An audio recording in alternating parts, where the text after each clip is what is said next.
بار دیگر درود بھیجے گا محمد و آل محمد پر. اللهم صل على محمد وآل محمد وعجل فرجه. أعوذ بالله من الشيطان الرجيم. بسم الله الرحمن الرحيم. الحمد لله رب العالمين،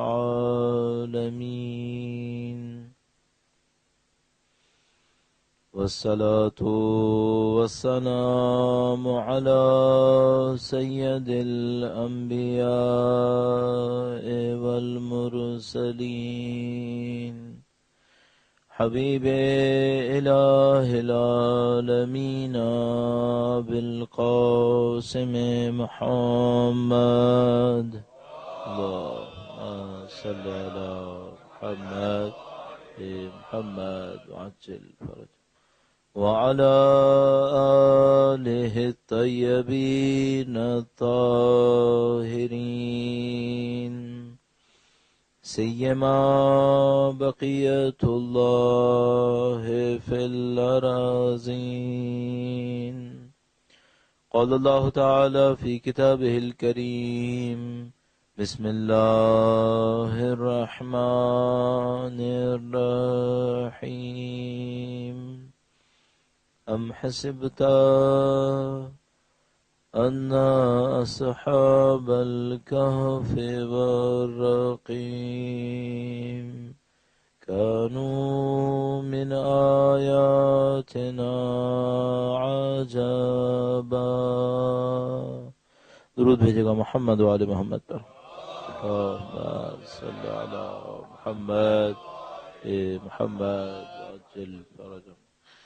پروردگار عالم کا انتہائی شکر، انتہائی احسان ہے، اس نے ہمیں اور آپ کو ایک بار پھر اہل بیت اطہار علیہ السلام کی فرش اعظم پر بیٹھنا نصیب فرمایا ہے. خدا کی دی ہوئی اس نعمت کا شکر بجا لانے کے لیے اس دعا کے ساتھ کہ انشاءاللہ قیامت تک خدا ہماری تمام نسلوں کو اہل بیت کی بہترین چاہنے والوں میں قرار فرمائے، ہماری زندگیوں کا اختتام اہل بیت کی نصرت کی راہ میں شہادت قرار فرمائے. اپنے امام کی ظہور کی تعجیل کی دعا کے لیے ایک بار پھر درود بھیجیں محمد و آل محمد پر. محمد و آل محمد وعجل فرجہ. پروردگار عالم نے جب انسانوں کو اس دنیا کے اندر ارسال فرمایا تو وہ ان تمام وسائل سے، ان تمام سہولتوں سے مزین کیا ہے جو زندگی گزارنے کا تقاضا ہے. ایسا نہیں ہو سکتا تھا کہ خدا کسی انسان کو یہاں پر بھیجے اور مثال کے طور پر یہاں ہوا میں آکسیجن ہو اور انسان کے جسم کو اس کے لیے تیار نہ کرے. درود بھیجے گا محمد و آل محمد پر. محمد و آل محمد وعجل فرجہ. ایک بار پھر درود بھیجے گا محمد و آل محمد پر. محمد و آل محمد. بس اگر انسان کی ضرورت ہے کہ وہ زمین کے اوپر زندگی گزارے گا اور اس کے جسم کے اندر اس قسم کا ایک نظام ہے تو اس کے سوا کچھ نہیں ہو سکتا کہ یا تو باہر آکسیجن ہو یا اس کا نظام مختلف نظام ہو. خدا تعالی نے اگر مچھلیوں کو پانی کے اندر رکھنا تھا تو ان کے بدن کو اس طرح سے تیار کیا کہ وہ پانی کے اندر رہ سکیں، اور کچھ مخلوقات کو اگر اس نے اس طرح سے رکھنا تھا کہ وہ باہر بھی زندگی گزاریں اور اندر پانی کے نیچے بھی زندگی گزاریں تو ان کے جسم کو اس انداز میں تیار کیا. اور اس کے لیے فرماتا ہے الذی اعطى كل شيء خلقه ثم هدى. اس نے ہر چیز کو خلق کیا ہے اور اس کے بعد اس کو ہدایت دے دی، ہر طرح سے اس کو تیار کیا. اور یہ خدا تعالیٰ کا ایک عجیب نظام ہے اس دنیا کے اندر، اور خدا کی وحدانیت پر ایک دلیل ہے کہ بہت دفعہ ایسا ہے کہ کوئی مخلوق خدا نے ایسی خلق کی ہے جو ہے تو زمین پر، لیکن اس کے رزق کو خدا تعالیٰ نے پانی کے اندر قرار دیا، اور یا پانی کا جانور ہے، پانی سے اس کا تعلق ہے، لیکن کوئی نہ کوئی تعلق خدا تعالیٰ نے اس کا پرندوں سے رکھ دیا ہے. ہمارے پاس معلوم ہے یہ ڈاکومنٹریز جو آپ جانوروں کے بارے میں دیکھتے رہتے ہوں اس میں آپ دیکھتے ہوں گے کہ کوئی جانور ایسا ہے کہ جو پانی کی مخلوق کو کھاتا ہے اور کھانے کے بعد ساحل کے اوپر آ کر بیٹھ جاتا ہے منہ کھول کے، اور پرندے اس کے منہ میں جا کر اس کے دانتوں میں سے بچی ہوئی غذا کو کھاتے ہیں. ان پرندوں کی غذا کو خدا نے اس کے دانتوں کے اندر قرار دیا ہے. اور یہ غذا کیوں یہاں پہ قرار دیے؟ چونکہ اگر یہ گوشت اس کے دانتوں میں لگا رہ جائے تو یہ جانور زندہ نہیں رہ سکتا. پھر یہ خدا کا نظام ہے. اس نظام کے ہوتے ہوئے ایسا ہو سکے گا کہ وہ ہمیں کوئی ذمہ داری دے اور اس کا ذریعہ ہمیں نہ دے؟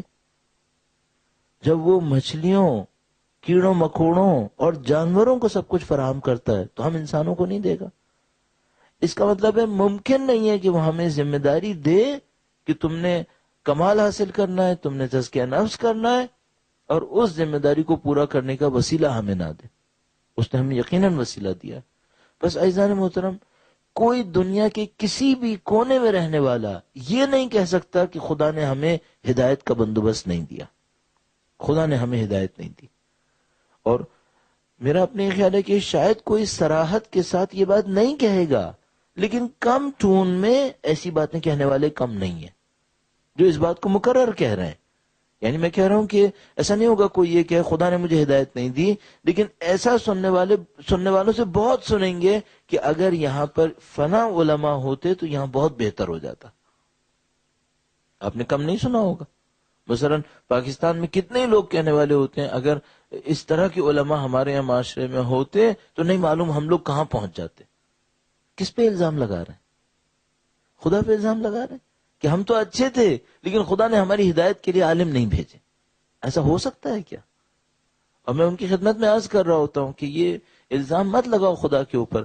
اگر ہم اہل ہدایت ہوتے تو خدا دروازوں اور دیواروں سے ہمیں ہدایت دے دیتا. اس کے لیے کوئی کمی ہے کیا ہدایت دینے کی؟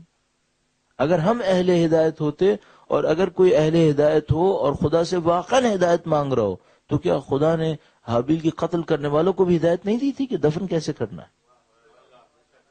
اس بیابان کے اندر اس نے کبوں کو اور پرندوں کو بھیج کر یہ بتا دیا تھا کہ دیکھو تم کو دفن کیسے کرنا ہے اس کو. تو وہ ہدایت دینے والا ہے، ہادی ہے. اور جہاں خداوند متعال کا علم مطلق ہے، جہاں خداوند متعال کی قدرت مطلق ہے، اس کی ہدایت بھی مطلق ہے. مطلق ہدایت کا مطلب کیا ہے؟ کوئی ایسا بشر، کوئی ایسی مخلوق نہیں ہوگی جس میں ہدایت لینے کی طاقت ہو اور خدا اسے ہدایت نہ دے. ممکن نہیں ہے. اس کا ہدایت کا میکینزم ہے. نہایت کیا ہے؟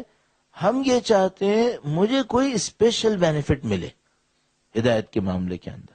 نہیں، یہ نہیں ہوگا. جتنا میں اپنی پوٹینشلز دکھاؤں گا خدا نمتار اسی درجے پہ جا کے مجھے ہدایت دے دے گا. اب یہ ہدایت کا نظام کہاں سے شروع ہوتا ہے؟ تو اس کی سلسلے میں چند نکات آپ کی خدمت میں عرض ہوں گے. درود بھیجے گا محمد و آل محمد پر. صلی علی محمد و آل محمد. خدائی ہدایت کا، الہی ہدایت کا جو پہلا مرحلہ شروع ہوتا ہے وہ ہماری فطرت سے شروع ہوتا ہے. خدا نے ہم سب کو فطرت سے نوازا ہے. فطرت اللہ التی فطر الناس علیہا لا تبدیل لخلق اللہ. اللہ کی فطرت ہے جس کے اوپر اس نے انسانوں کو خلق کیا، اور تم اس فطرت کے اندر کوئی تبدیلی نہیں پاؤ گے. لن تجد فی سنت اللہ تبدیلا ولن تجد لسنت اللہ تحویلا. سنت خدا کے اندر نہ کوئی تبدیلی پاؤ گے نہ کوئی تغیر پاؤ گے. یہ فطرت ہم سب کی ہے. اچھا، یہ فطرت ہے، اس کا کام کیا ہوتا ہے؟ یہ فطرت ہمیں اندر اندر اس بات کی رہنمائی کرتی ہے اب خدا کی طرف سے مطالبہ کیا ہے، اب ہمیں کرنا کیا ہے. اگر کوئی انسان واقعا اپنے اندر اس بات کے اوپر محنت کرنا شروع کر دے کہ اپنے آپ سے یہ پوچھنا شروع کر دے کہ جو میں کر رہا ہوں یہ صحیح کر رہا ہوں یا غلط کر رہا ہوں، تو خدا متعال فرماتا ہے کہ فطرت ہے اور فطرت جواب میں اس کو رہنمائی دے سکتی ہے. اور اگر فطرت کو استعمال کرنا ہی شروع کر دے انسان تو خود بخود اس کے راستے کھلنا شروع ہو جائیں گے. مثال کے طور پر اگر ہم سے کوئی سوال کرے کہ بھئی یہ جو خدا متعال نے ہمارے سامنے اہداف رکھے ہیں، معنوی اہداف رکھے ہیں، مقامات ہمارے لیے رکھے ہیں، جنت تک پہنچانا چاہتا ہے. جنت تو گویا پہلا مرحلہ ہے، پتہ نہیں کہاں کہاں پہنچانا چاہتا ہے. حقیقت یہ ہے کہ ہم اس کے دیے ہوئے انعامات سے واقف نہیں ہیں کہ اس کے انعامات کیا ہیں. لیکن ہمیں ایک جملہ سمجھ میں آتا ہے جو مولانا نے انتہائی نفیس ایک جملہ، جس طرح ہر ان کا جملہ نفیس ہے، امام نے ایک جملہ عجیب ارشاد فرمایا کہ تمہارا نفس بہت قیمتی ہے. مفہوم کے حساب سے اس طرح سے فرمایا تمہارا نفس بہت قیمتی ہے اس کی قیمت جنت سے کم مت لگانا. نفس بہت قیمتی ہے، اس کی قیمت جنت سے کم مت لگانا. یعنی امام کیا فرما رہے ہیں؟ تمہارے نفس کا جو اتنا بڑا خدا نے متعال کا تحفہ ہے تمہارے لیے، کم سے کم مقام یہ ہے کہ جنت میں پہنچ جاؤ. کم سے کم مقامات. اب یہ جو انسان کم سے کم جنت کو دیکھے، اس تک کیسے پہنچے گا؟ اور کم یہ ہے تو زیادہ کیا ہے؟ کہاں تک خدا پہنچانا چاہتا ہے؟ تو ہم اس کو موضوع بحث نہیں رکھنا چاہ رہے، لیکن صرف اشارے کے طور پر خدا ہمارے اندر اپنے رنگ کو دیکھنا چاہتا ہے. خدا ہمارے اندر اپنے رنگ کو دیکھنا چاہتا ہے. یعنی وہ کیا چاہتا ہے؟ حدیث قدسی میں ارشاد فرماتا ہے عبدی اطیعنی اجعلک مثلی. اے میرے بندے تو میری اطاعت کر، میں تجھے اپنا جیسا بنا دوں گا.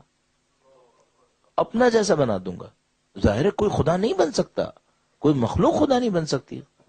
خدا خالق ہوتا ہے، مخلوق ہوتی ہے. لیکن تشریف فرماتا ہے میں حی و قیوم ہوں، مجھے موت نہیں آتی. میں تجھے ایسی جگہ پہ لے جاؤں گا جہاں تجھے بھی موت نہیں آئے گی. فرماتا ہے میں قادر متعال ہوں، میں کہتا ہوں کن تو ہو جاتا ہے. تجھے ایسی جگہ پہنچا دوں گا، تو بھی کہے گا کن تو وہ ہو جائے گا. خدا وہاں تک پہنچانا چاہتا ہے. اب صرف ایک کوشچن ہے، اس جگہ سے لے کر اس جگہ تک یہ سفر طے کیسے ہوگا؟ اور ہم سب کو پتہ ہے سوائے اہل بیت کی ہدایت اور ان کی رہنمائی کے یہ سفر کوئی انسان طے نہیں کر سکتا. صرف ان کی رہنمائی ہے. بس الحمدللہ رب العالمین، خدا نے ہمارے کام کو، میں پہلے بھی ایک دفعہ کہیں عرض کر رہا تھا، آدھا تو ویسے ہی آسان کر دیا. آپ ذرا تصور کریں، کسی انسان کو سوچیں کہ جس کو یہی نہیں پتا کہ دین اسلام اصلی دین ہے، اس کو نہیں معلوم ہو کہ اہل بیت کا در ہے جہاں سے رہنمائی لینی ہو، کس کس کے سامنے سر جھکائے گا بیچارہ؟ کتنی زندگی گزار دے گا. اور اتنی زندگی گزارنے کے بعد، جدوجہد کرنے کے بعد، فرض کرو 50 سال کی عمر میں اس کو پتا چلا کہ یہ وہ جگہ تھی جہاں سے رہنمائی لینی تھی. ایک بہت نفیس روایت ہے، اور ماشاءاللہ یہ روایت جو ہے وہ برسوں سے، کہہ سکتا ہوں صدیوں سے مورد نظر ہے. آپ کی خدمت میں اشارتاً عرض کرتا ہوں، درود بھیجے گا محمد و آل محمد صلی اللہ محمد. حدیث کا بعض اوقات عنوان پڑ جاتا ہے، جیسے خطبوں کے عنوان ہو جاتے ہیں، اسی طرح حدیث کی بھی بعض اوقات نام رکھ دیتے ہیں ہم لوگ. تو مثال کے طور پر آپ نے اگر نہج البلاغہ میں دیکھا ہو تو نہج البلاغہ میں خطبوں کے نام رکھے ہوئے ہیں بعض جگہ سید رضی نے. تو مثال کے طور پر ایک خطبے کا نام رکھا ہے شقشقیہ. آپ نے یقیناً پڑھا ہے، سنا ہے. کیوں شقشقیہ رکھا ہے؟ کیونکہ امام نے اس خطبے میں ایک جگہ پہ جا کر ایک لفظ استعمال کیا تھا، سید رضی کو یہ لفظ بہت پسند آ گیا. انہوں نے پورے خطبے کا نام خطبہ شقشقیہ رکھ دیا. شقشقیہ کسے کہتے ہیں؟ عجیب ہے یہ واقعہ. مولا بیان فرما رہے تھے، بہت عجیب بیان. خطبہ شقشقیہ آپ کو پتا ہے کن مسائل کے بارے میں ہے؟ خلافت کے مسائل کے بارے میں تھا، تاریخ کے بارے میں تھا. اس میں بڑے عجیب حقائق مولا نے بیان کیے. وہ بیان کر رہے تھے تو ایک آدمی نے بیچ میں ایک سوال کر دیا. جب بیچ میں سوال کیا تو مولا رک گئے. اور عبداللہ بن عباس کہتے ہیں کہ مجھے امام کے کسی خطبے کے رکنے پر اتنا افسوس نہیں ہوا جتنا اس کے رکنے پہ افسوس ہوا. تو اس کے بعد جب امام رک گئے تو عبداللہ بن عباس نے کہا کہ مولا آپ کچھ ارشاد فرما رہے تھے، آپ اس کو بڑھائیں. تو امام نے فرمایا کہ نہیں، اتنا کافی ہے، یہ تو بس ایک شقشقیہ تھا جو جاری ہوا. شقشقیہ کسے کہتے ہیں؟ بعض اوقات اونٹ کے منہ سے کوئی چیز نکلتی ہے. عرب لوگ تشبیہ اور استعارے کے ماہر تھے. عرب تشبیہ اور استعارے کو بہت زیادہ استعمال کرتے تھے. الحمدللہ جو کوئی بھی چند لینگویجز جانتا ہو، چند زبانیں جانتا ہو، اس نے عربی بھی پڑھی ہو، تو اس کو سمجھ میں آئے گا کہ عربی زبان کتنی منفرد زبان ہے. اور میں زیادہ تو نہیں رہی، 3-4 زبانیں جاننے کے بعد آسانی سے کہہ سکتا ہوں یہ زبان بہت منفرد زبان ہے. کوئی زبان اس کی ٹکر کے اوپر نہیں آ پائے گی. یعنی اگر آپ فارسی کے اندر مثال کے طور پر بوستان اور گلستان سعدی کو کہتے ہیں کہ یہ فارسی کی معراج ہے، یا مثلا اگر آپ انگلش کے اندر شیکسپیئر کے ڈراماز کو کہتے ہیں کہ یہ انگلش کی معراج ہے، تو اب میں کیا بولوں کہ عربی میں قرآن کریم؟ اصلا گلستان، بوستان اور شیکسپیئر کے ڈراموں کا قرآن سے کیا تعلق؟ اصلا کوئی مقابلہ نہیں ہے دونوں کا. آپ انگلش میں کسی بھی چیز کو لے آئیں اور کہیں یہ ٹاپ لیول پر ہے، کس کو لائیں گے؟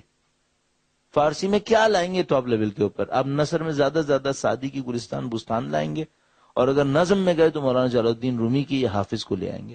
اس سے زیادہ تو نہیں لائیں گے. اور ان کا مقابلہ جو عربی کی ٹاپ پر لائیں، ٹاپ تو بہت چھوڑ دو، اگر ٹاپ سے نیچے نہج و بلاغت سے بھی لائیں تو یہ سب کچھ بھی نہیں ہے اس کے سامنے، حقیر فقیر ہیں اس کے سامنے. یہ امیر کلام کے امیر واقع مولا امیر المومنین کی ذات پر درود بھیجیں. محمد و آل محمد صلی علی محمد آل محمد عجل یا علی. فرمایا یہ تو بس ایک شقشقیہ تھا، تو اس خطبے کا نام شقشقیہ پڑ گیا. اور ایک اور خطبے کا نام مثلا خطبہ اشباح پڑ گیا، خطبہ اشباح پڑ گیا. اسی طرح مختلف خطبوں کے نام، خطبہ سائقہ ایک خطبے کا نام پڑ گیا، خطبہ حمام پڑ گیا. اس آدمی نے جس نے پوچھا کہ مولا متقی کون ہوتے ہیں، امام نے ایک جواب دیا، اس کا دل مطمئن نہیں ہوا، اس نے کہا مولا تفصیل سے فرمائے. اب مولا نے آج 2 جملے اسی لیے بولے تھے کہ اس میں طاقت نہیں تھی برداشت کرنے کی.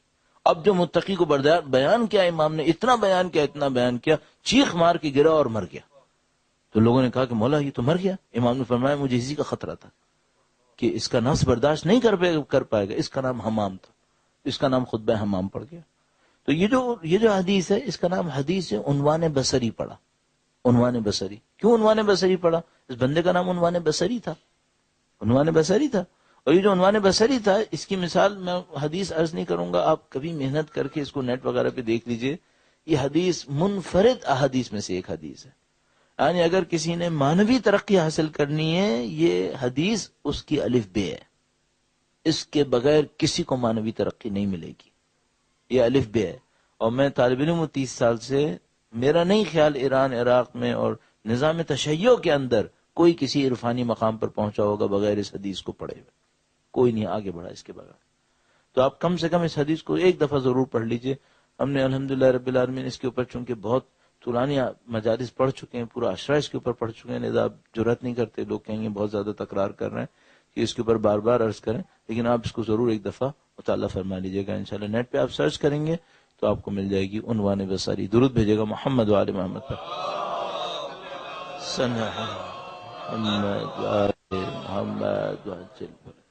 اچھا مثال کیا ہے اس کے اندر؟ اس میں مثال یہ ہے کہ عنوان بصری ایک مسن آدمی ہے، کافی عمر بیت گئی ہے، اور 4 فرقے اہل اسلام میں سے ایک فرقے کے وہ معتقد تھے اور پوری زندگی اسی میں گزار دی. اور اس فرقے کے جو رہنما تھے وہ اس وقت موجود تھے تو ان کے پاس آیا جایا کرتے تھے. مدینے میں زندگی گزارتے رہے اور سمجھتے رہے کہ جو میں کر رہا ہوں یہی سب سے اچھا تھا جو کچھ اویلیبل تھا. یہاں تک کہ ایک دفعہ مولا کی زیارت نصیب ہوئی، اور جیسے ہی مولا کی زیارت نصیب ہوئی ان کے دل نے یہ کہا کہ تم نے جتنی زندگی گزاری تھی یہ سب ضائع ہو گئی، اور یہ وہ در تھا جہاں سے تم کو لے لینا چاہیے تھا. اب آپ تصور فرمائیں، یہ بہت عجیب کہانی ہے ان کی. امام کے گھر پہ پہنچے اور جو دربان تھا، جو اب ہم لوگ دربان کہتے ہیں، ظاہر ہے دربان، وہاں پہ دربان نہیں، ادھر ایسا ہے اس میں ہر ایک آدمی کو آنے کی اجازت ہوتی ہے. تو وہاں پہ جو آدمی کھڑا تھا اس سے کہا کہ میں مولا سے ملنا چاہتا ہوں. تو اس نے پوچھا کہ کیا پہلے سے تمہارا کوئی تعارف ہے؟ اس نے کہا نہیں میرا کوئی تعارف نہیں. اس نے کہا ٹھیک ہے. وہ اندر گیا، اس نے جا کر امام کو پہنچایا کہ فلاں آدمی آپ سے ملنے کے لیے آیا ہے. تو امام نے اسے کہا کہ ہلوایا کہ اندر آ جاؤ. جب یہ آدمی اندر جانے لگا تو وہ جو شخص وہاں پہ کھڑا تھا دروازے پہ اس نے کہا کہ دیکھو میں نے تمہارا نام امام کو بتایا تھا کہ تم آئے ملنے کے لیے، اور امام نے کہا کہ اس کو ہمارا سلام کہہ دو اور اس سے کو اندر آ جائے. تو کہنے لگا کہ اگر تم اندر جاؤ نا اور امام سے کوئی بات نہ ہو اور آج ایسے ہی آنا پڑے تو تمہاری خوش قسمتی کے لیے اتنا کافی کہ انہوں نے تمہیں سلام کہہ دیا. اس کا مطلب ہے جو آدمی کھڑا ہے یہ بہت بابصیرت آدمی ہے، یہ پہچانتا ہے کہ بھئی کیا معاملات ہوتے ہیں. تو کہنے لگا کہ اگر کچھ بھی نہ ہو نا، آج کوئی ملاقات نہ ہو، کوئی سوال جواب کچھ نہ کر سکو اور ایسے ہی واپس آنا پڑ جائے تو یہ تمہاری سعادت کے لیے کافی ہے. کیا ہم دعا نہ کریں کہ اللہ نصیب فرمائے کہ کب ہم بھی امام کے سلام میں کبھی شامل ہو جائیں انشاءاللہ. آپ یہ جو عزاداری سید الشہداء انجام دے رہے ہیں، کیا پتہ اس کے صدقے میں کسی امام کی دعا ہمیں بھی لگ جائے. اور اللہ نے چاہا اور میں اور آپ پورے خلوص سے عزاداری سید الشہداء کریں تو کیا وجہ ہے کہ امام زمانہ کی نظر لطف نہ ملے ہمیں، ان کی نظر لطف نصیب ہو انشاءاللہ. اس دعا کے ساتھ کہ انشاءاللہ ہم امام کی نظر لطف کو حاصل کرنے میں کامیاب ہو جائیں انشاءاللہ. مادر حسین ہمارے اس عمل سے راضی و خوشنود ہوں. درود بھیجے گا محمد و آل محمد پر. صلی علی محمد و آل محمد وعجل فرج.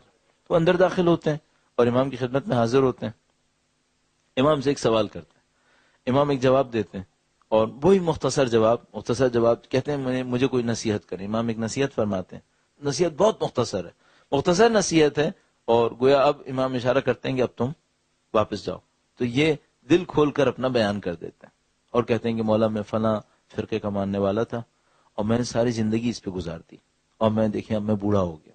گویا لگتا ہے روایت سے یوں اندازہ ہو رہا ہے جیسے بال سفید ہیں، داڑھی اور سر کے بال سفید ہیں، بہت عمر گزر گئی ہے.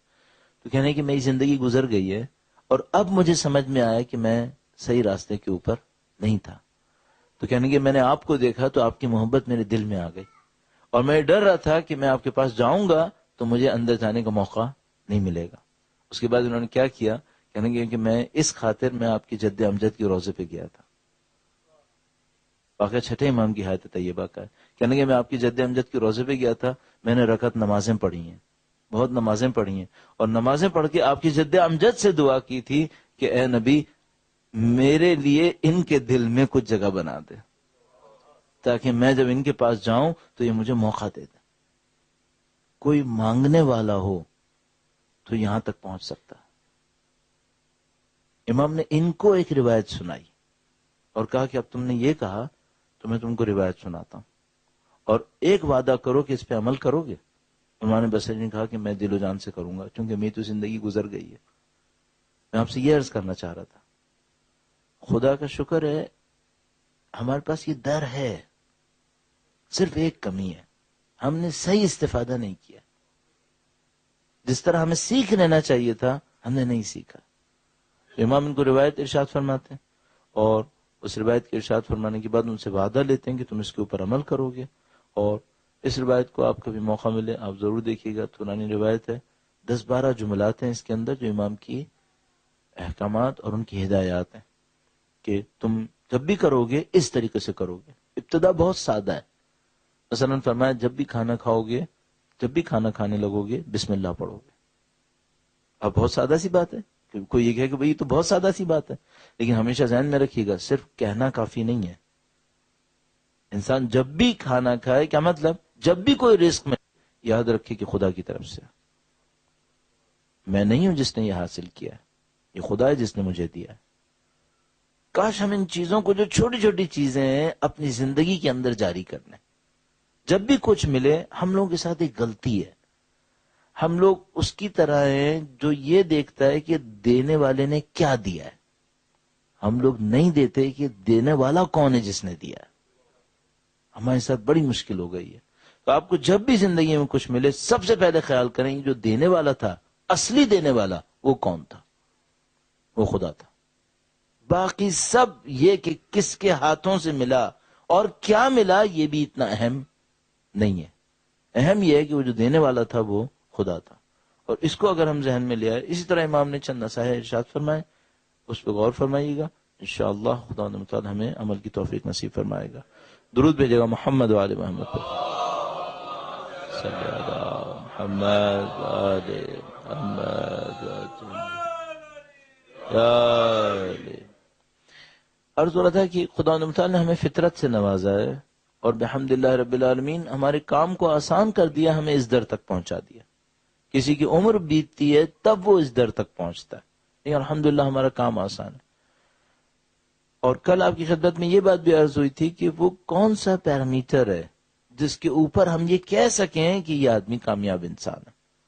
اس کو خدا متعال نے قبول کر لیا، در اہل بیت اطہار علیہ السلام پر اس آدمی کا احترام ہو جائے کہ ہاں یہ کامیاب انسان ہے.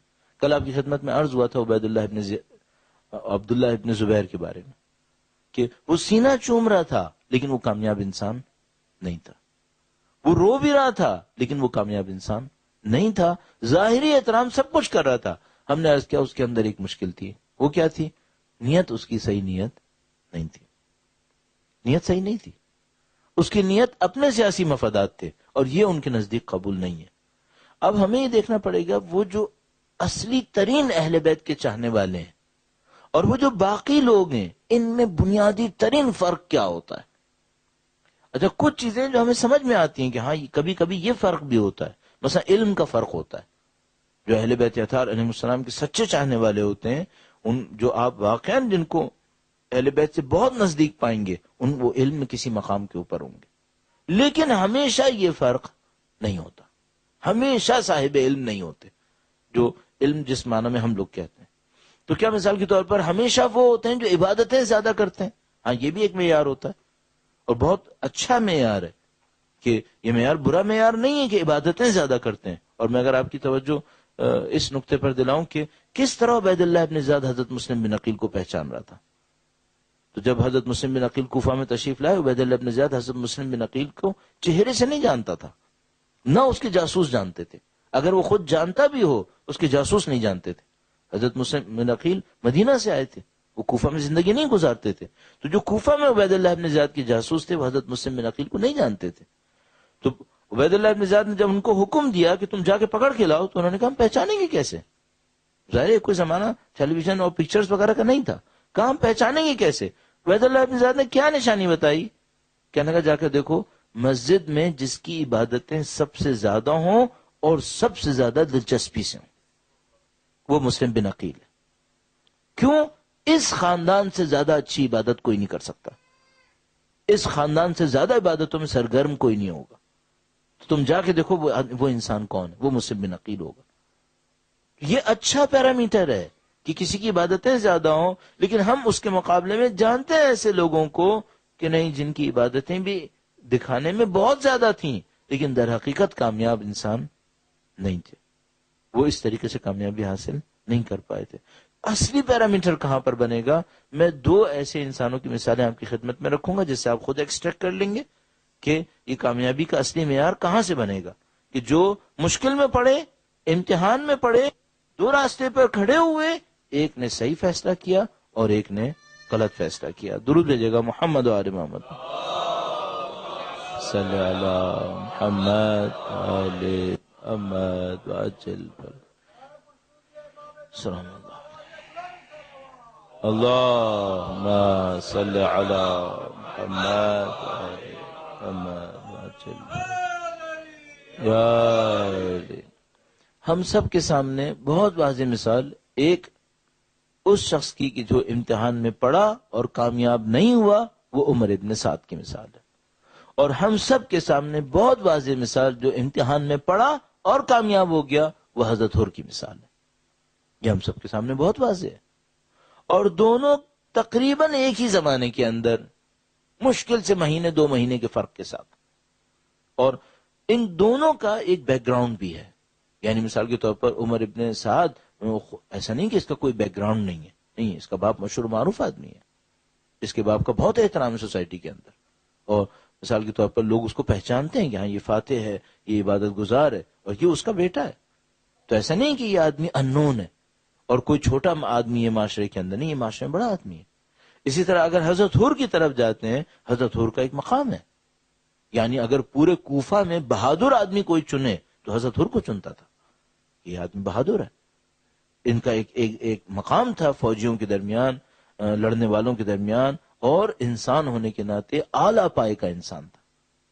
یہ دونوں ایک دوسرے کے سامنے کھڑے ہیں اس طرح سے کہ اس کو بھی فیصلہ کرنا ہے، اس نے بھی فیصلہ کرنا ہے۔ ڈفرنس کہاں پر ہے؟ کوئی کیوں فیصلے کے اندر شکست کھا رہا ہے اور کوئی کیوں فیصلے کے اندر کامیاب ہو رہا ہے؟ تو اگر ہم اس کے انالیسس پر جائیں تو حقیقت یہ ہے کہ کچھ چیزیں ہمارے پاس معلومات میں کم ہیں، ہم بہت اچھا انالیسس نہیں کر سکتے۔ یعنی مثلا کم سے کم میں ابھی تک جو دیکھ پا رہا ہوں، ہمارے پاس حضرت حر کی پچھلی زندگی کی بہت زیادہ تفصیلات نہیں ہیں کہ ہم اچھا انالیسس کر سکیں کہ حضرت حر علیہ السلام کس طریقے سے اس امتحان میں کامیاب ہوئے۔ ہمارے پاس کچھ اجزاء ہیں اس کے، لیکن بہت اچھی ڈیٹیلز نہیں ہیں۔ عمر ابن سعد کے معاملے میں ہمارے پاس خاندانی واقعات بہت ہیں، لیکن چونکہ ناکام آدمی ہے، اس کی ناکامی کو پکڑنا مشکل نہیں ہے، اس کی ناکامی کو پکڑنا ہمارے لیے مشکل نہیں ہے۔ جو مین ڈفرنس آیا ہے وہ یہ کہ ایک نے اپنی خواہشات کی پیروی کی ہے اور ایک نے صرف آخرت پہ نظر رکھی ہے، بس۔ تو بنیادی ترین فرق آیا ہے، اور اگر میں اس کو بھی ایک اور لفظ میں ادا کروں، ایک دنیا پرست ہے اور ایک آخرت پرست ہے۔ بنیادی ترین فرق یہاں پر آتا ہے۔ ایک دنیا پرست ہے، ساری کیلکولیشنز دنیا کے لیے، دنیا میں کیا ہوگا، کامیابی ہوگی نہیں ہوگی، دنیا میں آگے بڑھوں گا، دنیا میں پیچھے ہٹوں گا، سب کچھ دنیا کے لیے. اور ایک وہ ہے جو آخرت کو دیکھ رہا ہے. عزیزان محترم، اگر میں اور آپ اس میدان میں آگے بڑھنا چاہتے ہیں، آپ کو اگر دنیا میں آگے بڑھنا تھا نا تو آپ کو کوالیفیکیشن چاہیے تھی. آپ کو بزنس میں آگے بڑھنا تھا تو آپ کو ایک اسٹریٹجک ڈیسیژن اچھے کرنے چاہیے. اگر آپ کو مثال کے طور پر فائنینس کی دنیا میں آگے بڑھنا ہے، آپ کی اسٹریٹجی اچھی ہونی چاہیے. ہر میدان میں آگے بڑھنے کے لیے کچھ چاہیے، اور جس کے پاس اپنے میدان میں آگے بڑھنے کے لیے بیسک پیرامیٹرز جمع ہو جاتے ہیں، وہ اس فیلڈ کا لیڈر ہوتا ہے. کسی کو انوویشن چاہیے، کسی کو پیسہ چاہیے، کسی کو ڈیسیژن چاہیے، کسی کو اسٹریٹجی چاہیے، کسی کو کوالیفیکیشن چاہیے. اس دنیا میں آگے بڑھنے کے لیے کیا چاہیے؟ بیسک پوائنٹ جو آپ کو چاہیے، آپ کے پاس کنٹرول ہے یا نہیں ہے. بس بعض اوقات پکچر ہر طرح سے کلیئر ہوتی ہے. بہت دفعہ کوئی یہ سمجھتا ہے شاید اس کو پتا نہیں تھا. نہیں، بہت دفعہ پکچر کلیئر ہوتی ہے. جاننے کا مسئلہ نہیں ہوتا، امپلیمنٹ کرنے کا مسئلہ ہوتا ہے. آپ عمر ابن سعد کی مثال دیکھ لیں. کیا اس کو نہیں معلوم سید الشہداء کون ہے؟ یہ آدمی باقی تمام لشکر یزید کے مقابلے میں سید الشہداء کو شاید سب سے زیادہ پہچانتا ہے. کیا نشانی اس بات کی؟ آپ عاشور کے دن ملاحظہ فرمائیے، شب عاشور سید الشہداء نے صرف اس کو خیمے میں بلایا تھا. جب دونوں لشکر جمع ہوئے شب عاشور آمنے سامنے، سید الشہداء ایک دفعہ اس کے لشکر کے سامنے گئے اور کہا کہ مجھے عمر ابن سعد سے بات کرنی ہے. اور کیسے بات کرنی ہے؟ کہا ایسے بات کرنی ہے کہ میں اور یہ ہم دونوں بس خیمے کے اندر جائیں گے اور کوئی ساتھ نہیں ہوگا. اسلحہ لے کے نہیں جائیں گے، صرف میں اور یہ خیمے کے اندر جائیں گے، ہم دونوں گفتگو کریں گے، باقی کوئی سننے والا نہیں ہوگا. امام کیا چاہ رہے تھے؟ شمر سے دور کرنا چاہ رہے تھے. شمر گویا شیطنت کا پیکر تھا، لیکن امام عمر بن سعد کو بچانا چاہتے تھے. یعنی یہ اتنا جاننے والا آدمی تھا کہ امام چاہتے تھے کہ باہر نکل آئے، یہ اس مصیبت میں نہ پھنسے. اس حد تک آگاہ انسان تھا. اور اس نے جس رات فیصلے کیے ہیں اس رات اشعار پڑھیں، اور ان اشعار کے اندر واضح طور پہ نظر آ رہا ہے کہ اس کو پتا ہے کہ آخرت میں اس فیصلے کے کانسیکوینسز کیا ہیں. اچھی طرح جانتا ہے. یعنی اگر مثال کے طور پر کوئی شامی ہو نا بے خبر، جس کو پتہ ہی نہ ہو کہ اہل بیت کا مقام کیا ہے، اور بعد میں مثال کے طور پر چوتھے سرکار بازار میں گزرتے ہوئے کسی آدمی کو دیکھ کر کہیں کہ تم جو اہل قربہ آیت پڑھ رہے ہو وہ ہم ہیں، یہ شامی نہیں ہے. پھر یہ سب جانتا ہے کہ میں کیا کر رہا ہوں.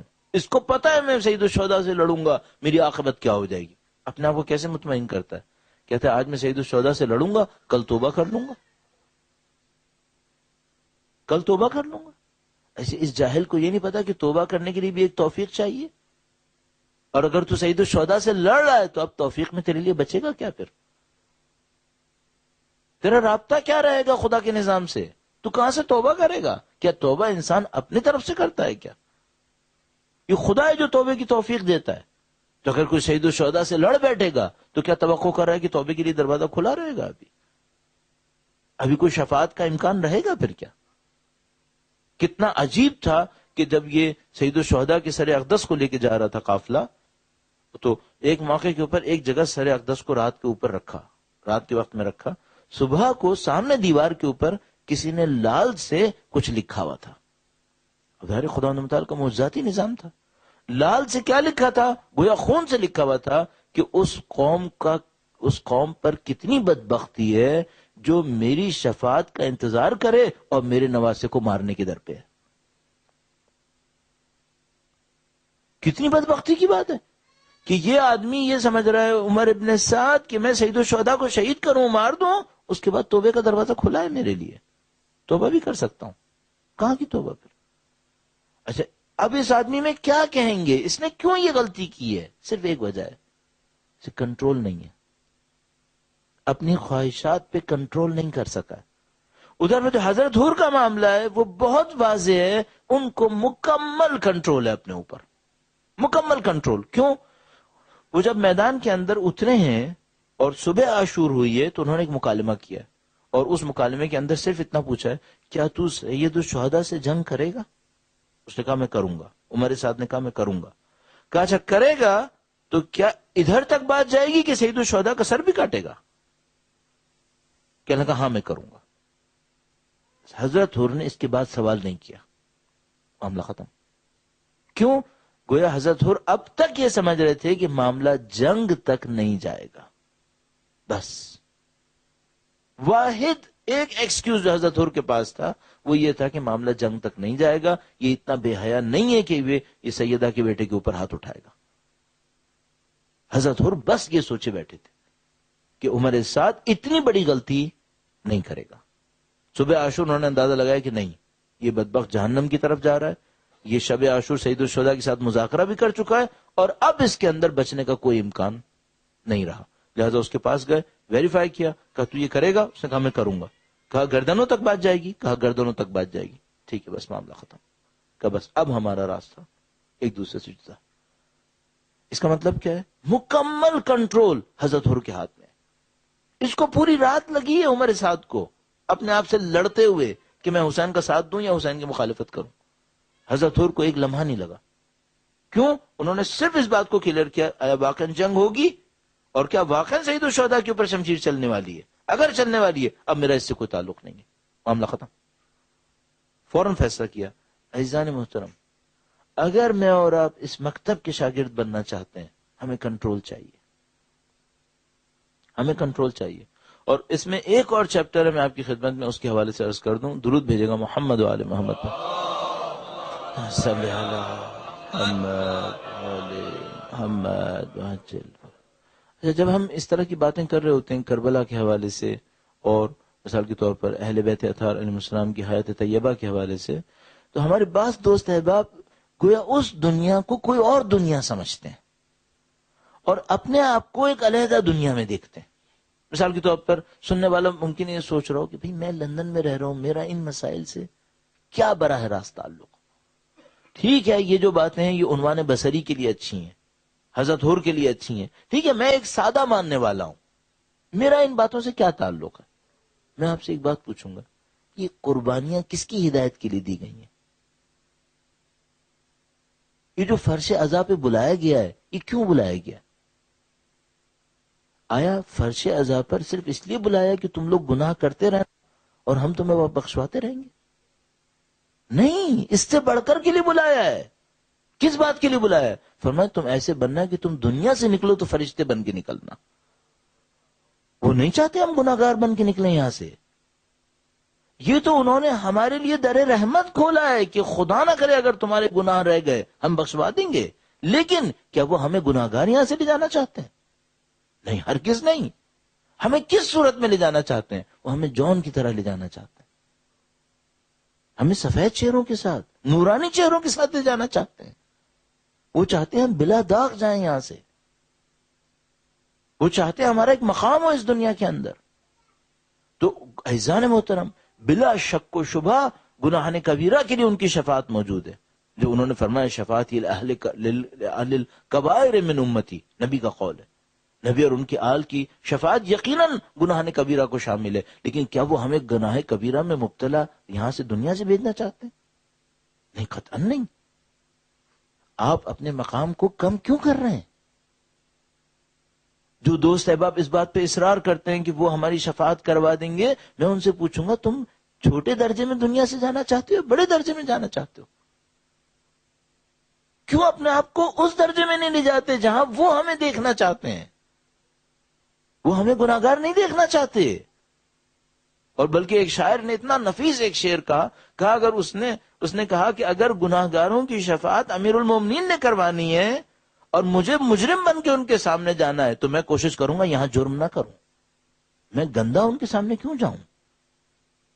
مجھے اگر امیر المومنین سے ملنا ہے میں پاک و پاکیزہ ملوں ان سے جا کر, اچھی صورت میں ملوں. میں کیوں ایسی گندی صورت میں ان کے سامنے ملوں؟ ہاں وہ ٹھیک ہے کہ وہ شفاعت کروائیں گے اور وہ میرے گناہوں کو سب ختم کروا دیں گے, لیکن میں کیوں گندے لباس میں جاؤں ان کے سامنے؟ تو عزیزان محترم, آپ اپنا حساب فرمائیے. آپ کو خوبصورت بن کے جانا ہے, آپ کو نورانی بن کے جانا ہے یہاں سے. آپ عزائے سید الشہداء کے لیے آئے یہاں پر. اور میں مثلا صرف اتنا سا سوچتا ہوں وہ یہ کہ اگر اللہ کرے کہ ہم لوگوں کے ساتھ سب ایسا ہی ہو رہا ہو, ہم لوگ جو یہاں پہ بیٹھے ہوئے ہیں اگر ہمیں اہل بیت اپنے گھر پہ دعوت دے دیں کھانے کے لیے, بھائی ہم نے فرش عزا بچھائی ہے نا، فرش عزا بچھا کر ہم نے اہل بیت کو دعوت دی ہے کہ ہم آپ کی جد امجد کا ماتم کریں گے، آپ یہاں تشریف لائیں. کیا بعید نہیں ہے کہ وہ ہمیں دعوت دیں کہ اب تم لوگ ہمارے گھر پر آؤ؟ اگر وہ مجھے دعوت دے دیں کہ تم ہمارے گھر پر آؤ، کون سا لباس پہن کے جاؤں؟ میلا لباس پہن کے جاؤں؟ نہیں چاہوں گا میں صاف ستھرا لباس پہن کے جاؤں. تو روح کا لباس زیادہ اہم ہے، جسم کا لباس اہم ہے؟ عزیزان محترم، آپ کو اور ہمیں عزادار ہونے کے ناطے وہ اپنے گھروں پہ دعوت دینا چاہتے ہیں. وہ ان کے نزدیک وہ اپنے چاہنے والے کا مقام بہت بلند ہے، بہت بلند ہے.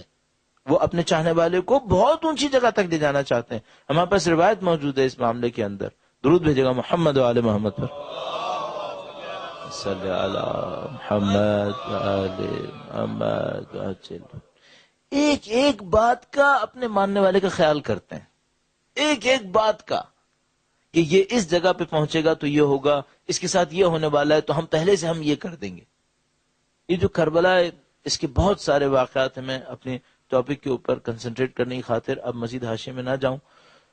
تو آپ مثال کے طور پر وہ کن باتوں کا خیال رکھتے ہیں؟ ان باتوں کا بھی خیال رکھتے ہیں کہ اگر ہم نے کسی کے اوپر نظر لطف کر دی اور خود شیطان نے اس کو غرور میں مبتلا کر دیا تو اس کا کیا ہوگا، اس کا بھی خیال کرتے ہیں.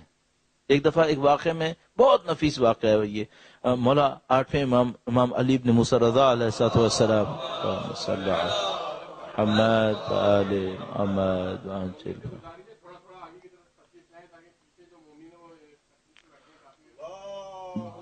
اللهم صل على محمد وآل محمد وعجل فرجهم. اللهم صل على محمد وآل محمد. اللہ اکبر یا رسول اللہ یا علی. اہل بیت اطہار علیہ السلام کی عظمت پر ایک بار پھر درود بھیجے گا محمد و آل محمد. اللهم صل على محمد وآل محمد. روایت میں بیان کرتے ہیں کہ کوئی امام سے کچھ پوچھنے کے لیے ان کے گھر حاضر ہوا. امام کے گھر تشریف فرما ہوئے اور پوچھتے پوچھتے سوال کرتے کرتے کافی دیر ہو گئی. اس زمانے میں مغرب کے بعد پھر اندھیرا ہو جاتا تھا، سڑکوں پہ گلیوں میں کچھ روشنی نہیں ہوتی تھی، تو کچھ چراغ لے کر چلا کرتے تھے. امام نے اس سے کہا کہ تم اس تاریکی میں جاؤ گے، تم ہمارے گھر پہ رک جاؤ. اب میرا اپنے خیال ہے کہ آپ ذرا سا اس کو احساس کر لیں کہ کسی کو اہل بیت کے گھر میں ایک رات رکنا نصیب ہو رہا ہے. اللہ اکبر. جیسے ہی امام نے کہا رک جاؤ، اس نے کہا میں رکتا ہوں. اور جیسے ہی وہ رکا، مہمان خانہ تھا، مہمان خانہ گھروں سے باہر ہوا کرتا تھا، تو مہمان خانے میں رک گیا. جب مہمان خانے میں رکا تو امام نے کہا کہ میں تمہارے لیے بندوبست کرتا ہوں، جیسے رات کو رکنے کے لیے بندوبست ہوتا ہے، تو امام نے کہا میں تمہارے لیے بندوبست کرتا ہوں. امام اپنے گھر کی طرف گئے. یہ بڑا خوش ہوا، بہت خوش ہوا کہ مثلا مجھے مولا کے گھر میں رہنا نصیب ہو رہا ہے ایک رات. فوراً اس نے نماز پڑھی شکرانے کی، اور شکرانے کی نماز پڑھ کے سجدہ شکر میں بہت اپنے اوپر فخر کر رہا تھا کہ میں مثلا امام کے گھر میں ایک رات رکنا نصیب ہوا. اسی فخر کے دوران بیچ میں شیطان آنے لگا. اور شیطان اس کو کہنے لگا تیرا مقام بہت اونچا ہے. جیسے یہ سوچ رہا تھا، امام گھر سے اندر تشریف لائے، مہمان خانے میں جہاں یہ نماز پڑھا تھا، اور اس کے جسم پہ لا کر پسلی پر ذرا سا اپنی ٹانگ رکھ کر دھکا دیا، اور اس سے کہا دیکھو ہوشیار رہنا، کہیں شیطان تمہیں دھوکہ نہ دے دے. میں سوچنے لگا کہ مولا اتنا خیال کر رہے تھے کہ یہ بیچارہ کہیں اس جگہ پر آ کر شیطان کے ہاتھوں دھوکے میں نہ آ جائے. اس پر بھی تنبیہ کرنے تشریف لائے کہ دیکھو محفوظ رکھو اپنے آپ کو، ایسا نہ ہو شیطان تمہیں دھوکہ دے، کل لوگوں کے سامنے کہو میرا مقام بلند ہے. عزیزان محترم، اتنا خیال رکھنا چاہتے ہیں. ہم تو صرف یہ سمجھ رہے ہیں کہ شاید ہمارے کھانے پینے کا اور ہماری جسمانی ضرورتوں کا خیال رکھنا چاہتے ہیں. نہیں، ہماری روحانی ضرورتوں کا خیال رکھنا چاہتے ہیں. اب ہمیں کیا کرنا ہے؟ ہمیں ساتھ دینا ہے کہ بھئی وہ ہمارا اتنا خیال رکھ رہے ہیں، میں کیا کروں اپنے لیے؟ مجھے بھی تو اپنا خیال کرنا ہے. کس طریقے سے خیال رکھیں؟ تو عزیزان محترم، آج کی دنیا اس مصیبت کے اندر مبتلا ہے، اور جو مصیبت آپ کے سامنے ہے وہ یہ کہ آپ کے کنٹرول پر حملے بہت ہیں۔ جتنا آپ اس دنیا کے اوپر غور کریں، جو اس وقت دنیا کا رائج نظام ہے، جسے آپ کنزیومرزم کہیں، جسے آپ کیپٹلزم کہیں، جسے آپ کوئی بھی سسٹم تعبیر کریں، اس میں جو بیسک ایلیمنٹ ہے وہ یہ کہ کنٹرول آپ کے ہاتھ میں نہیں ہے۔ پرابلم یہاں پر ہے۔ اور جتنا آپ اسلام کو اسٹڈی کریں گے، اسلام میں کیسے کوئی انسان آگے بڑھتا ہے، کیسے بنتا ہے، سب کا سب اس وقت ہوتا ہے جب کنٹرول ہوتا ہے۔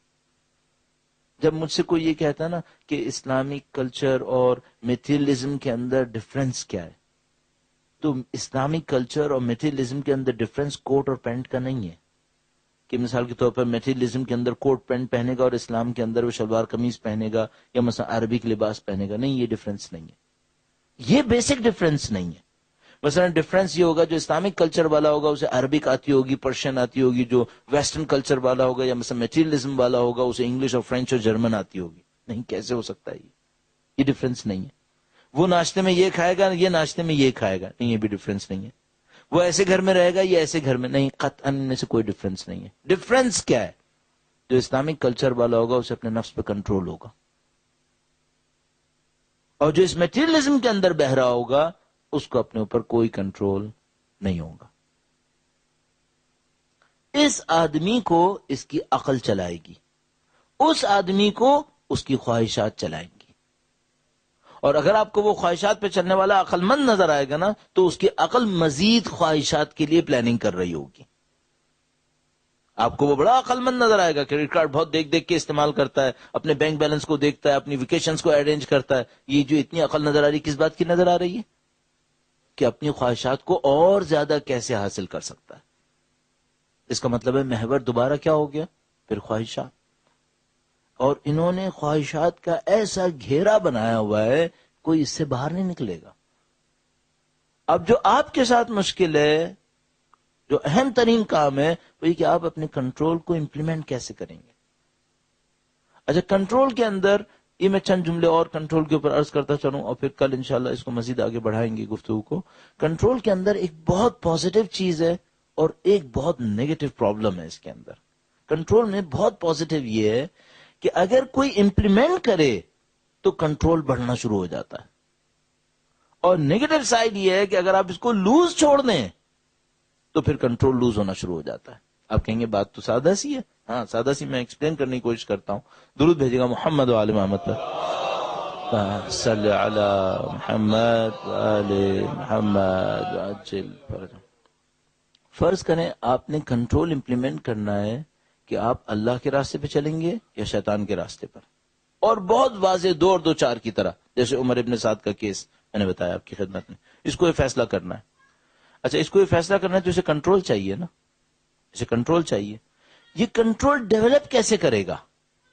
یا مثلا کیا یہ سوچ سکتے ہیں عمر سعد اس رات کنٹرول ڈیولپ کر لے گا؟ نہیں، اس رات کنٹرول ڈیولپ نہیں ہوگا، اسے پہلے سے ڈیولپ کرنا ہوگا۔ پہلے سے ڈیولپ کیسے کرے گا؟ تو کنٹرول کا پازیٹیو سائڈ یہ ہے، چھوٹی چھوٹی چیزوں میں اگر آپ کنٹرول امپلیمنٹ کر لیں تو بہت بڑے ڈیسیشنز میں آپ کو کنٹرول کی طاقت پہلے سے ملی ہوئی ہے۔ مثال عرض کرتا ہوں، آپ کو پتا ہے کہ پانی پینے کے لیے سیدھے ہاتھ میں پکڑنا مستحب ہے۔ اچھا، جب بھی آپ پانی پینے لگیں گے ہمیشہ سیدھے ہی ہاتھ سے پکڑیں گے یا چانس ہے کہ شاید الٹے ہاتھ سے بھی پکڑ لیں؟ شاید پکڑ لیں آپ الٹے ہاتھ سے، تو کنٹرول کیا کہے گا اس وقت کہ آپ سیدھے ہاتھ میں لے آئیں۔ اچھا، اگر آپ نے یہ کنٹرول امپلیمنٹ کیا تو کیا ہوگا؟ یہ بہت چھوٹی سی جگہ ہے، لیکن اگر آپ نے اس چھوٹی سی جگہ کنٹرول امپلیمنٹ کر دیا تو آپ کو کہاں کنٹرول کی طاقت ملے گی؟ جو بڑی جگہیں ہوں گی۔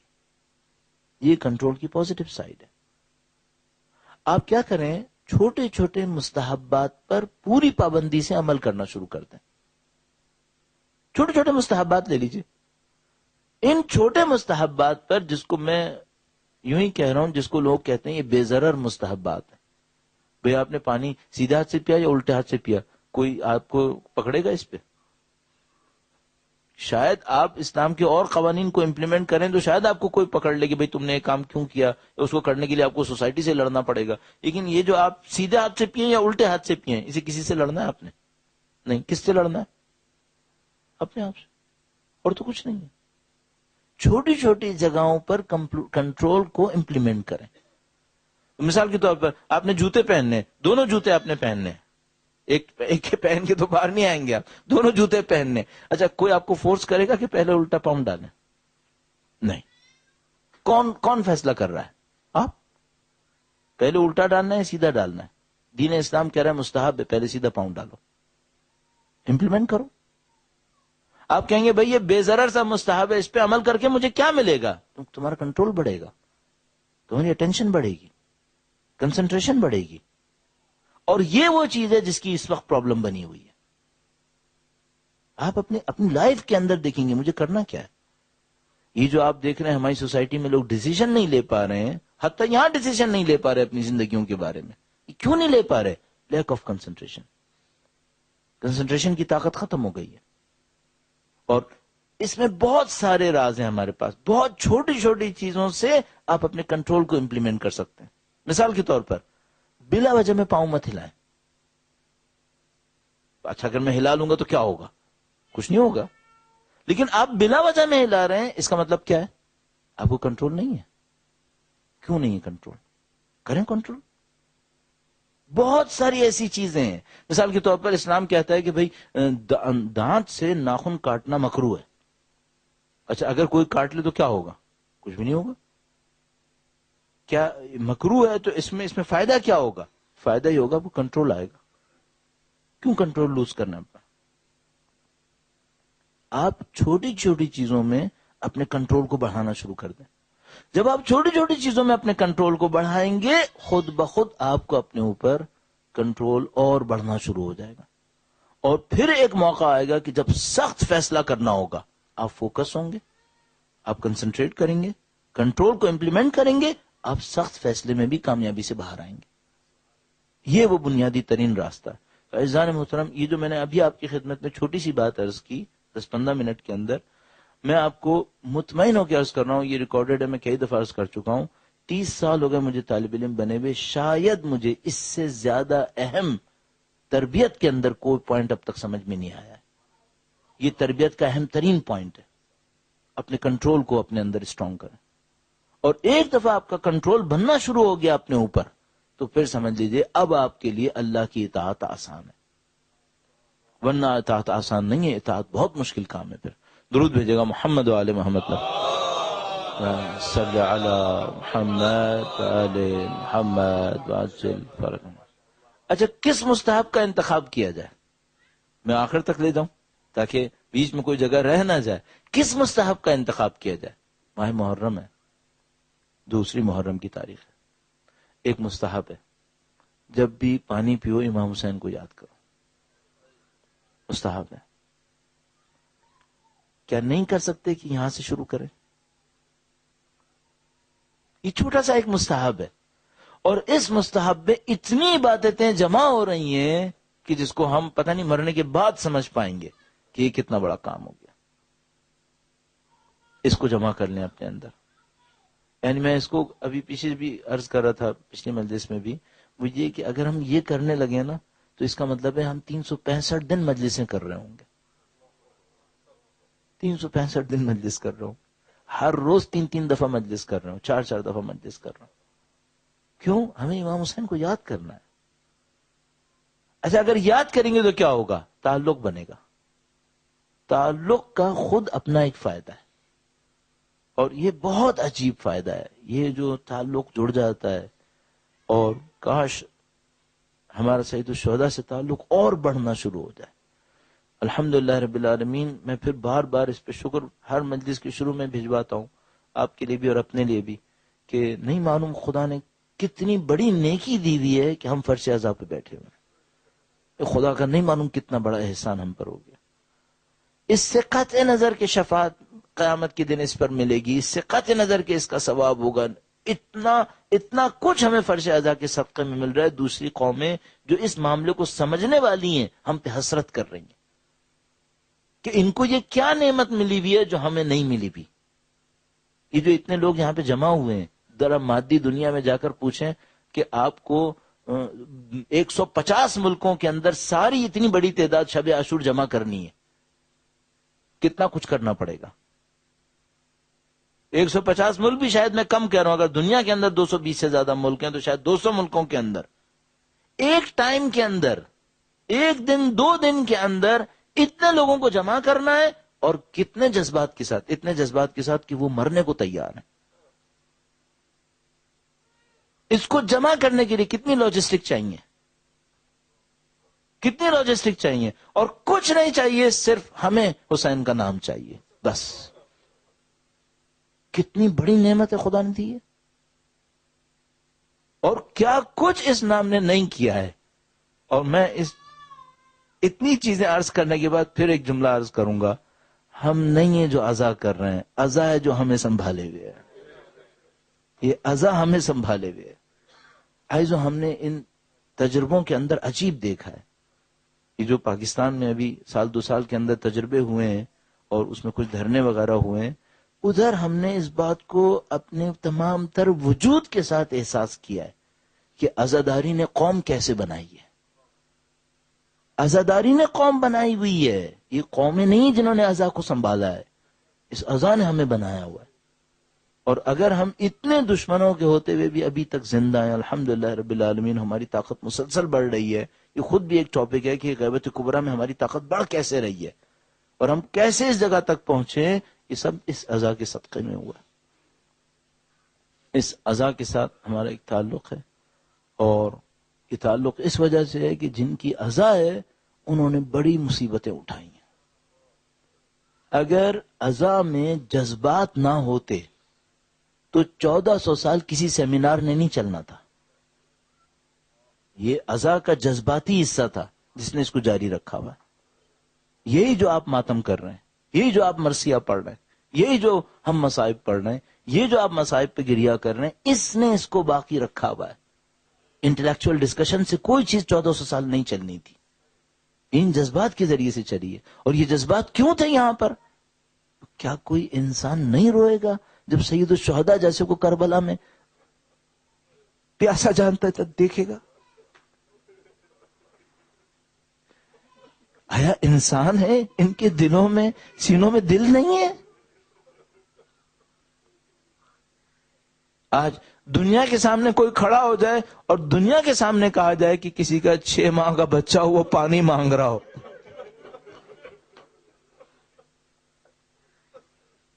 جانوروں کو بھی دنیا پانی دیتی ہے آخر، کیا کسی کو احساس نہیں ہوا؟ اور الحمدللہ رب العالمین، سید الشہداء کے جو اطراف میں انسان تھے وہ سید الشہداء کی نورانیت پہ ڈھل گئے تھے. جس طرح سید الشہداء قربانیاں دے رہے تھے، ان کے اطراف میں چلنے والے بھی انہی کی طرح قربانیاں دیے چلے جا رہے تھے. اور ان قربانیوں دینے والوں میں جو انصار حسین تھے، ان میں بھی اپنے اپنے مقامات تھے. کچھ انصار حسین کا کچھ مقام تھا، کچھ انصار حسین کا کوئی اور مقام تھا. میں ان سب میں جب ان کو دیکھتا ہوں تو میں سوچتا ہوں ان سب کے پاس ایک آسانی تھی، یہ امام حسین کے ساتھ تھے. ایک راوی کہتا ہے جب کربلا کی شدت بڑھتی تھی ہم امام حسین کے چہرے کو دیکھ لیتے تھے، ہمارے دلوں کو اطمینان آ جاتا تھا. لیکن ایک مظلوم امام حسین کا ناصر ایسے ہے، 1 ماہ پہلے اس کی کربلا بن گئی ہے. اگر سب غریب الوطن تھے اور کربلا میں تھے، یہ وہ غریب الوطن تھا جو اپنے امام سے بھی دور تھا. سب کربلا میں تھے اور مل کر کربلا بنا رہے تھے، یہ وہ مظلوم تھا جو اکیلا کربلا بنا رہا تھا. یہ مسلم بن عقیل ہے.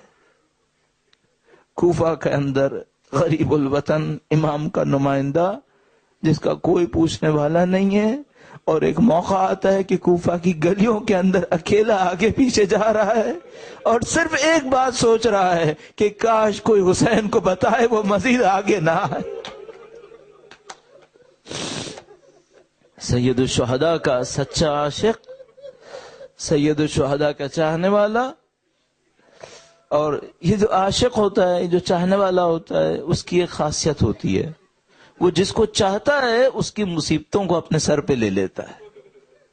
وہ چاہتا ہے جس کو میں چاہتا ہوں اس پر کوئی مصیبت نہ آئے، پہلے میرے اوپر مصیبت آئے۔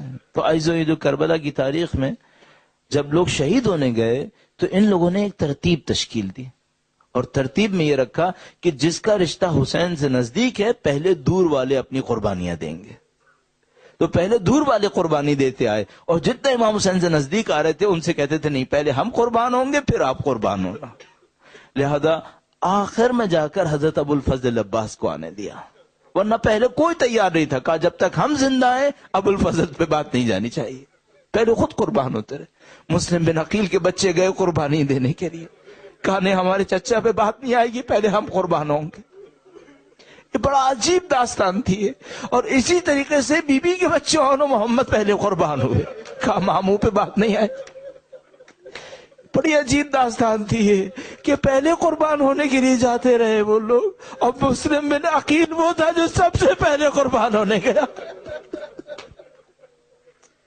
سب سے پہلے مسلم بن عقیل نے قربانی دے دی۔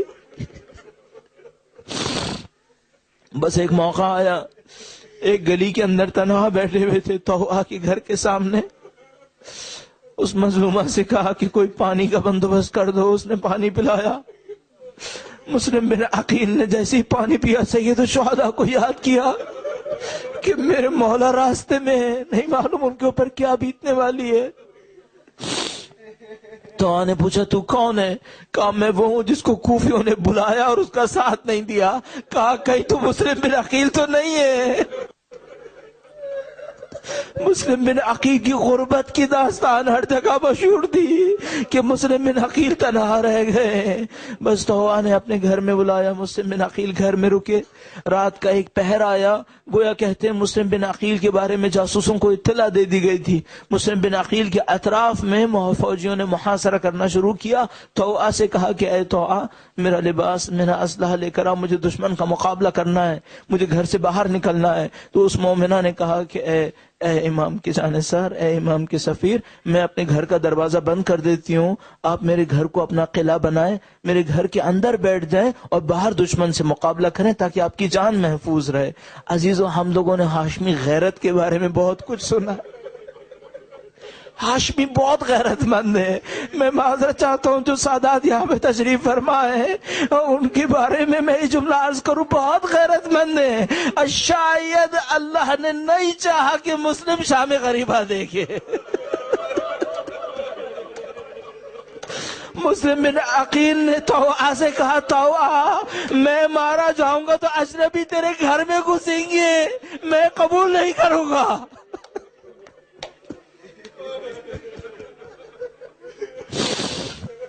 مسلم بن عقیل اہل بیت اطہار علیہ السلام کے خاندان میں عاشق حسین، جس طرح سید الشہداء غریب الوطن، مسلم بن عقیل غریب الوطن۔ اب ایک اگلا مرحلہ آیا، مسلم بن عقیل نے پانی مانگا، ہونٹ کٹ چکا تھا، ہر طرف سے دشمن نے محاصرہ کیا ہوا تھا۔ پانی مانگا اور پیالے کے اندر خون گرا، اور بعض دفعہ کہتے ہیں کہ 3 دفعہ مانگا اور 3 دفعہ یہ کام ہوا۔ تو مسلم بن عقیل نے کہا کہ اب مجھے پانی نہیں چاہیے، میں سمجھ گیا میرا مولا پیاسا مارا جائے گا۔ مسلم بن عقیل پیاسے سید الشہداء کی طرح۔ عزیزو، ایک مرحلہ آیا، مسلم بن عقیل کو دار امارہ سے گرایا اور لاش گلیوں کے اندر گھسیٹی جانے لگی۔ حسین کا لاشا پامال، مسلم بن عقیل کا لاشا پامال، بس ایک فرق رہ گیا۔